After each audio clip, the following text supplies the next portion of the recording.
SOS foi avistado por um helicóptero de resgate enquanto procurava por 2 caminhantes perdidos no Monte Asashi, também conhecido como Monte Azidaki, na ilha de Hokkaido, norte do Japão, em 1989.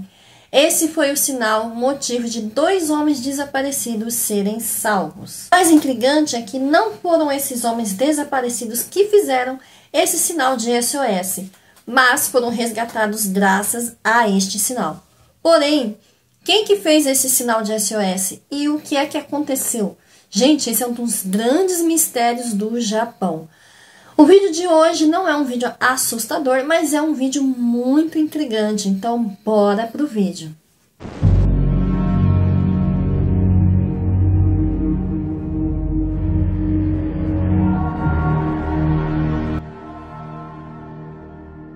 E sejam todos muito bem-vindos a este canal. Se você for novo ou nova por aqui, por favor, se inscreva neste canal, curte, comenta, compartilha, ativa o sininho de notificações que é para você saber quando que tem vídeo novo. O meu nome é Maria Cláudia e este é o canal Depois dos 30 a gente se vira. E eu peço desculpas porque hoje que eu estou gravando num domingo e os netos da vizinha estão na casa da vizinha, estão fazendo assim aquele furdunço, mas é coisa super normal e saudável de criança. Então é isso, gente, temos que ter compreensão, né? É o mínimo que se espera.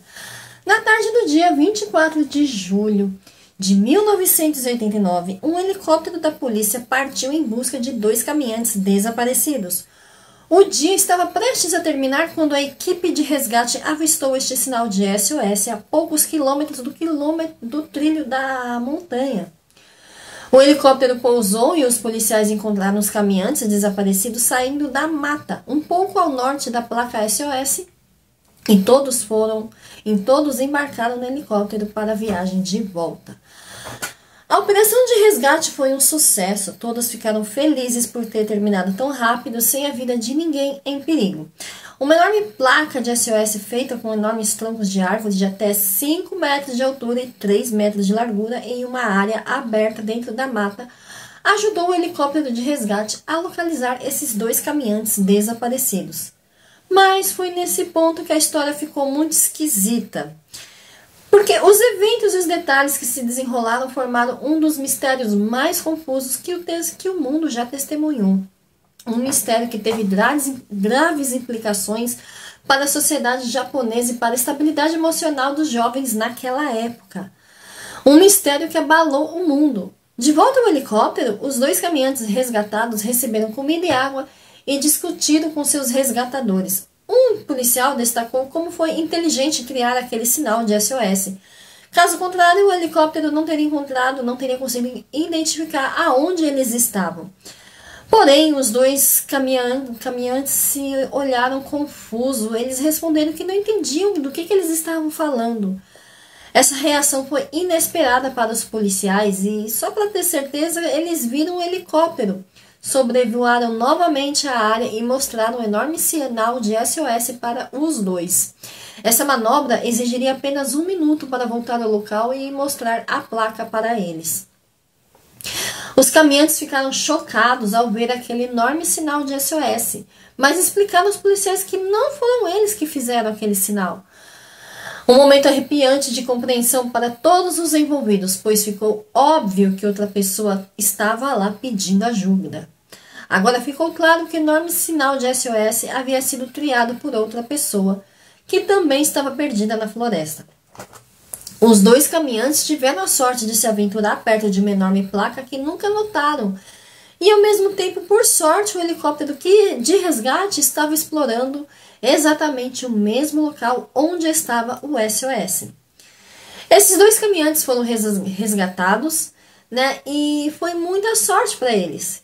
Então, o helicóptero voltou de volta à sua base e uma segunda operação de busca e resgate foi marcada para a manhã seguinte, pois já era tarde.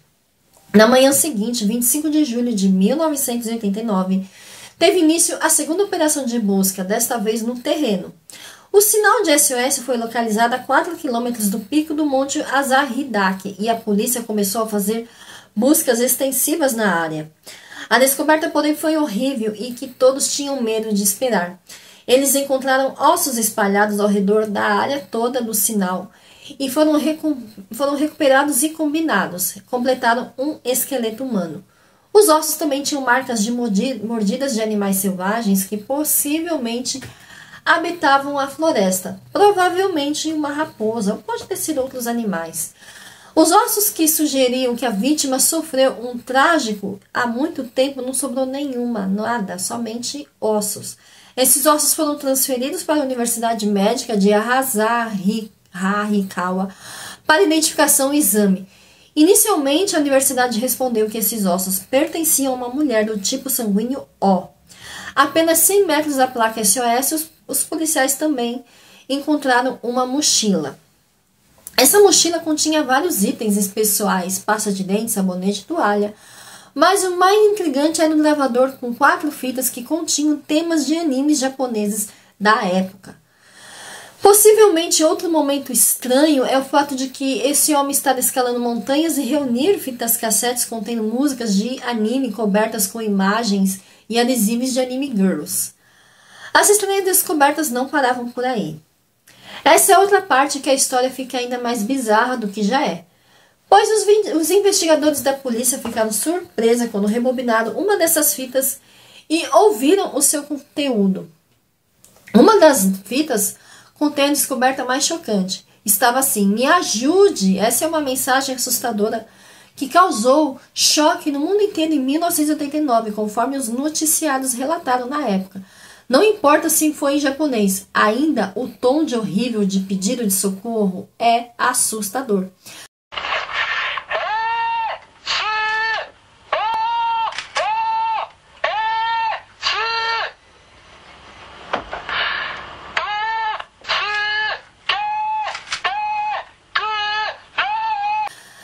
A tradução é pedidos de socorro, mas preste atenção que é um aviso antes de ouvi-lo. É uma gravação extremamente perturbadora por causa dos gritos angustiantes do infeliz caminhante durante a gravação.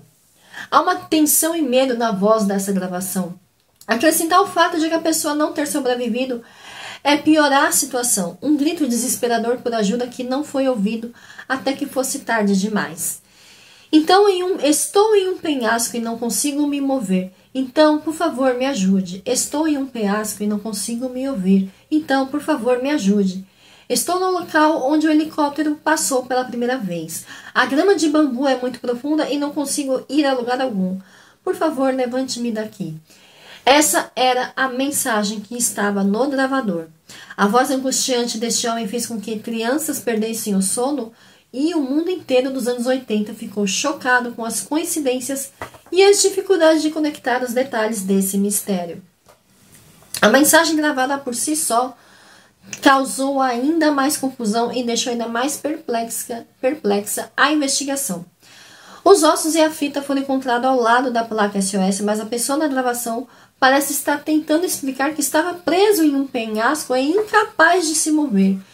Embora os ossos e o gravador não tenham sido encontrados perto de um penhasco, então isso é bem bizarro, né? Os ossos foram encontrados e tinham sido identificados na faculdade de medicina como ossos de mulher, mas a gravação era claramente voz de um homem. Os ossos também foram encontrados fraturados em 2 lugares, perna e parte superior do corpo.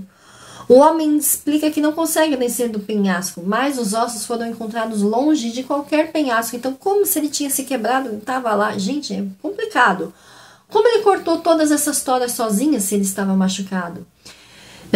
Isso exige uma extrema força física, um tremendo esforço. Além disso, será necessária uma ferramenta como um machado, machadinha para cortar as árvores. Mas tal item nunca foi recuperado pela equipe de busca. Os ossos pertenciam então ao homem, não à mulher. Para a polícia, o problema agora era identificar os ossos como pertencentes a uma mulher, mas a voz na fita era de um homem. Então, outro pedido foi enviado à Universidade de Medicina para reexaminar o caso e novos resultados foram divulgados, explicando que os ossos pertenciam a um homem do tipo sanguíneo A. Então, olha a diferença. Então, foi um grande erro dessa universidade. Porque, olha só, primeiro eles falaram que era uma mulher do tipo O e agora é um homem do tipo A. Então, Enfim, muito mal feito esse exame, né? Bom, soma-se isso ao fato que os ossos pertencem ao homem. Então, seguindo em frente, né? Mas o mistério agora é a construção desse sinal SOS, que exigiria muita força física, que uma pessoa com a estrutura corporal dele, que ele era baixinho, não teria conseguido fazer sozinho. Além disso, ele estava ferido quando ele gravou a fita. Então, se ele estava com os ossos quebrados, como que ele conseguiu fazer isso? Na fita ele estava ferido, não mencionou que estava ferido, mas também revelou que não conseguia se mover, porque a grama do bambu era profunda. Aparentemente ele pensou que seria extremamente perigoso descer a falésia, algo que possivelmente arriscou mais tarde, e chegou à área aberta onde triou o SOS. Embora haja relatos de que os ossos encontrados foram fraturados, não sabemos se isso aconteceu antes da criação do SOS, mas certamente na fita não há menção de ferimento. Porém, é mais razoável que o sinal de SOS tenha sido feito depois da gravação.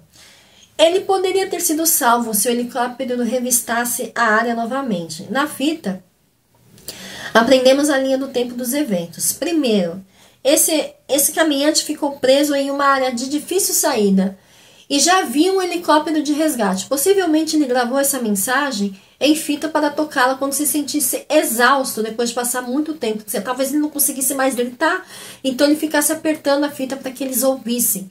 No entanto, provavelmente ele sentiu que o helicóptero também não notaria. Então ele se arriscou a descer um pouco mais abaixo, encontrou uma clareira na floresta e de alguma forma cortou aquelas bétulas com o machado que deve ter carregado, né?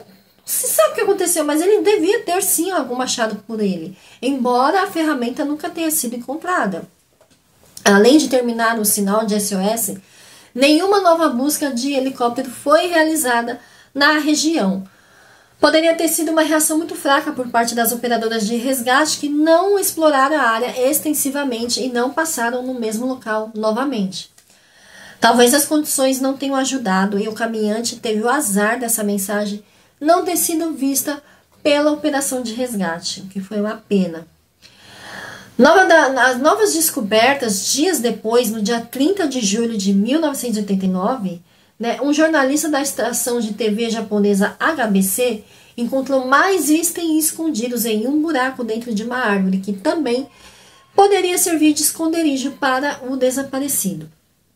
Dentro do buraco, o repórter encontrou 2 câmeras, um notebook e uma carteira de motorista com o nome Kenji Iwamura, da cidade de Konan, província de Aiki.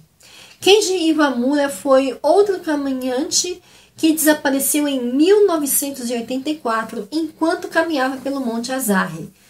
Isso foi 5 anos antes. As autoridades contataram os pais de Kenji, que confirmaram os objetos encontrados eram dele. Embora, como relataram os policiais durante o interrogatório sobre a gravação, os pais de Kenji não tiveram certeza se a voz pertencia a Kenji. Por enquanto, uma tal estrutura pode sustentar a sua composição. Esse sinal de SOS pode ser sustentado durante 5 anos sem uma vegetação cobrindo? Será que esse sinal ainda pode estar perfeitamente visível depois de anos de chuva, neve forte e todas as condições climáticas que se aplicariam na encosta da montanha e permaneceriam visíveis por cima por tanto tempo? Ou talvez tenha sido criado posteriormente por outra pessoa. A vegetação, como os arbustos também, as toras, deveriam tê-la encoberto durante esse período. Desvendando o mistério, foi relatado que as toras pareciam muito antigas e os investigadores também explicaram que estavam parcialmente afundadas na lama. A seguir, a polícia examinou fotografias aéreas da região e descobriu que o sinal era observável em fotografias aéreas desde 1987, mas em não fotografias anteriores a 1982. Assim, podemos presumir que o caminhante desaparecido em 1984 criou o sinal SOS, embora seja um mistério, porque uma ferramenta como um machado não foi encontrado junto com os itens pessoais dele. Também parece que a pesquisa desses vídeos foi limitada e os narradores tentaram aumentar o mistério, dizendo que aquilo não era possível ao homem descer as falésias. Porém, vale notar o fato de que os pais de Kenji não tinham certeza que a voz gravada era de seu filho. A voz era clara e pode ter sido reconhecida, mas os toca-fitas da época podiam distorcer a voz na gravação e pode fazer soar mais pesada. Era quase impossível reconhecer quem era a pessoa que estava falando nas fitas quando estávamos gravando, pois a qualidade era péssima, principalmente como alguém gritava como Kenji. Ele devia estar muito nervoso, então assim, isso já muda muito a tonalidade de voz e também a bateria. A gente não sabe como é que estava a bateria desse gravador no momento em que ele gravou. Alguns criadores da internet, né, dizem que isso é um mistério insolúvel para aumentar a tensão, né? Mas a explicação mais razoável é que realmente foi o Kenji quem fez essa mensagem de SOS e quem pediu socorro pela fita cassete. Além disso, o fato dos pais de Kenji não terem certeza sobre a voz na gravação é o único mistério obscuro. Era como ele conseguiu derrubar as bétulas e criar o sinal SOS. Não foram encontradas ferramentas que pudessem ajudá-lo. Porém, as árvores cortadas e o sinal de SOS ainda estava lá.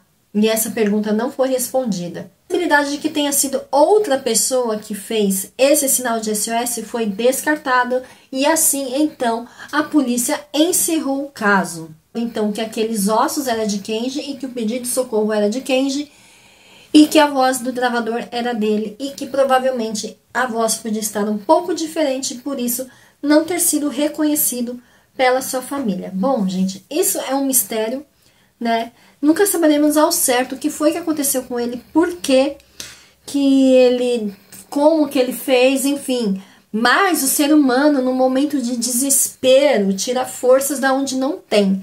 Talvez ele tenha entrado em tanto desespero de ficar preso ali naquela mata. Talvez ele realmente já estivesse ferido. E ele não viu outra saída a não ser fazer um SOS gigante. Agora o que também me intriga, como que anos depois a própria vegetação não cobriu aquele pedido de socorro, né? É um mistério. Porém, seja como for, Kenji indiretamente salvou a vida desses outros dois caminhantes, porque se não fosse aquele pedido de SOS, jamais a equipe de resgate teria encontrado aqueles dois caminhantes. Então, assim, a última coisa que ele fez em vida foi salvar essas duas pessoas, e eu acho que isso é muito válido, né? E muito importante, né? Bom, gente, esse é o vídeo de hoje. Eu achei uma história muito intrigante. Não é assustadora, para quem estiver assim, não aguento mais vídeo assustador. Mas se você gosta de conteúdo assustador, põe aqui nos comentários que aí eu trago mais. E me diz o que é que você gostaria de ver aqui no canal, assunto. Enfim, de repente alguma história assustadora que você queira que eu traga. Pede aqui nos comentários, falou? No mais, gente, muito obrigado por ter assistido até aqui. E se você não é inscrito, se inscreva. Também te convido a fazer membro aqui, seja membro, valores bem simbólicos para ajudar o crescimento do canal. Falou? Um beijo e até o próximo vídeo. Tchau!